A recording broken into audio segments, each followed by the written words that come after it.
Pastor Dorcas ni agĩikitie ritana kuri Akenya gũkorwo makihe thirikari ya Kenya kwanza ihinda nĩguo ĩkorwo ĩgĩkinyĩrĩria ũtungata na ciĩranĩro ciayo kuri mũingĩ. Akĩarĩria kana Pastor Dorcas ni akiugĩte atĩ thirikari ya Kenya kwanza ĩkĩrĩ na mĩtaratara mĩandũku ya gũtigĩrĩra atĩ nĩ ĩkorwo ĩgĩcenjia bũrũri kahinda-inĩ ka mĩaka 5 yũkĩte.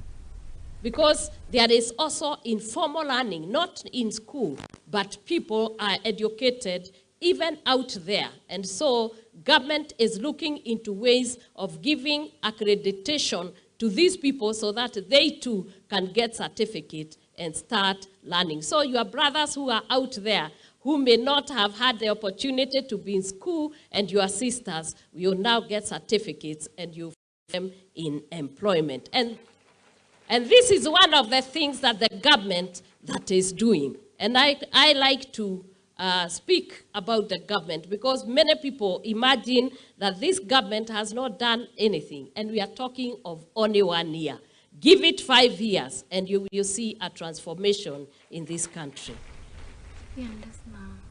Na tugetigane na icio tugithie na mbere nake na ni ati nake mũmbunge